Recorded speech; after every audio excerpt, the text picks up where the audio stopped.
He is the GOAT, as many people refer to, and eventually he was crowned the #1 player of all time in the National Football League's history on the NFL Network Countdown. He's Jerry Rice here on the Rich Eisen Show. How are you, Jerry? Rich, how you doing? I am doing great. Would you have had an issue if Jim Brown was named #1 all time on that list, Jerry? No. One of the greatest players to ever play the game, and I have so much respect for him. What makes the difference between a great player and an all-time great that you have seen? Just because I'd love to get your thoughts. People that I sit around like Dion and Marshall and others who just don't suffer fools very gladly, and that other people, that there's a different level between the greats and even some all-time greats. Where do you stand on that, Jerry? I think the all-time greats, I would say we don't get complacent. You know, we never feel like we have arrived, and we always keep pushing harder and harder to be great. And, that was one of the things that I did throughout my career. I never got to a point where I felt like, okay, it's time for me to relax a little bit now, and I don't have to work as hard. I just kept going out there and just getting it done every day. Even doing practice, even going to training camp early. All of those things really factored into me to be exceptional on the football field. Were you ever afraid of failure? That was the thing that really pushed me, Rich, because I was afraid of letting my teammates down, letting my family down back home, and letting the fans down. So, that motivated me to always work hard and try to basically achieve the best. And best all time in yards, receptions, and touchdowns. Jerry Rice, do you watch the game today and wonder how much more you would have had if the rules that are in place today were in place even early parts of your career? You know what, Rich, to be honest with you, I think I played it in an era where I loved it, because it was, I'm not going to say football is not that physical now. I think with the new rules, it works in the favor of the wide receivers because, as defensive backs, after 5 yards, you can't really put your hands on the receiver anymore. And if you do, you're going to get penalized. So then also you can't lead with the helmet. You can't, there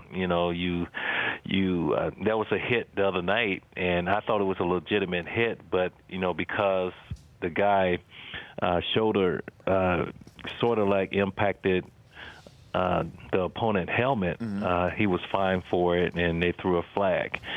So it's a whole different ball game now, and but I think the advantage goes to the player that's playing offense. Yeah, you're talking about that Sunday Night Football hit with Brandon Browner lit up Ladarius Green. Yeah. I thought it was a legitimate hit, but, they went back and they slowed it down, and it makes it hard on the defensive player because, because it puts you in a position where you don't know how to tackle. You're a little hesitant. Mm-hmm. And, if you have helmet to helmet or anything like that, you're going to get fined or you can't get suspended. Jerry Rice joining me here on the Rich Eisen Show. What's going on with your franchise that you're most associated with? What is going on with the 49ers, Jerry? Not being able to produce points. And I think that's really hurting the San Francisco 49ers. I think opening day against the Dallas Cowboys, they put up 28 points. And after halftime, they didn't score any more points. So that was the highest for them. The last 5 games or 6 games, they haven't averaged over 19 points.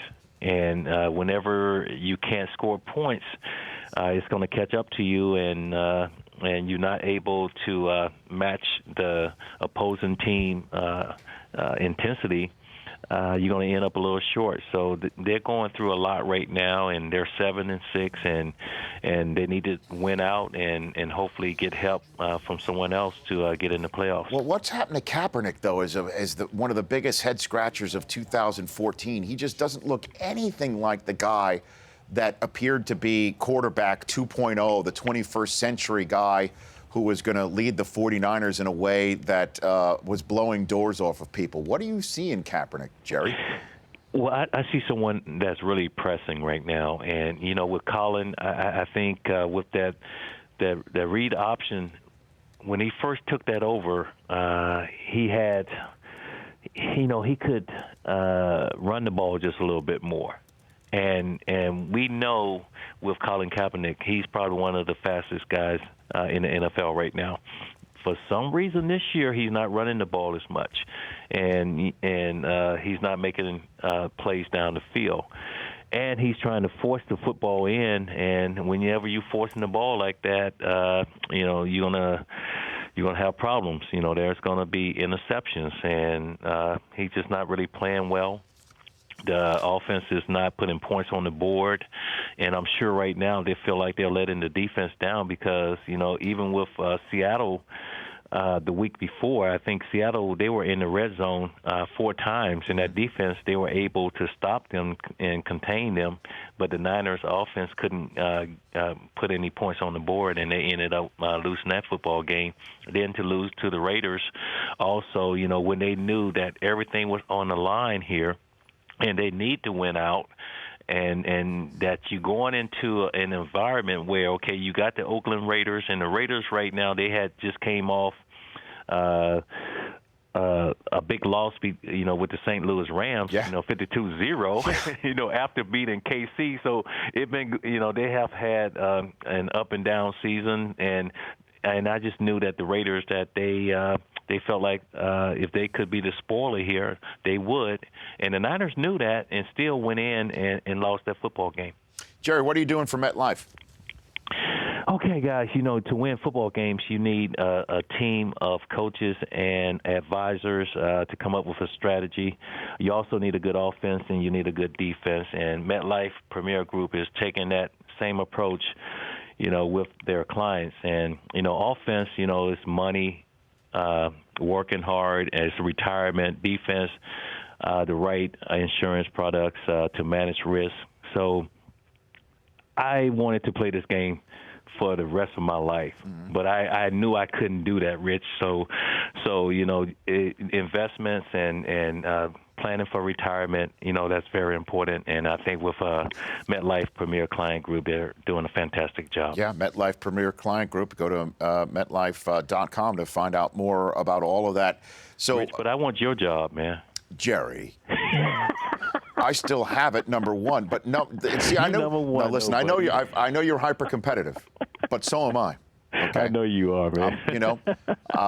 There's not many things that I would definitely challenge you to, but reading a prompter is one of them. I know you're the best, man. No, I know. How's the golf game before I let you go? You know what, man? It's good. It's good. I'm almost like a +1 now, so I'm making progress. And you coached against Dion in the Pro Bowl last year. Any advice for Michael Irvin? I kicked his butt in the Pro Bowl. Oh, Dion. Prime time, he thought he had it, man. But for me to be able to walk away and just say, "Hey, Prime, I won. I kicked your butt in the Pro Bowl." Hey, Jerry, I'll tell you one of my favorite lines, and Dion has a million of them, okay? But one of my favorite lines I've ever heard from him is during our combine coverage every year when we show the defensive backs in the weight and reps room lifting up 225. He says that it's the biggest waste of time. And I said, why? And he said, I never had to put Jerry Rice across my chest and lift him, is what he says. Prime would say something like that. Yeah. He's like, I have to look at Jerry Rice. I've got to cover Jerry Rice. I've never had to lift him from my chest. That's what he says every time. It's a waste of time, right? That's what he says, Hey, Jerry, thanks for joining. I appreciate it. Rich.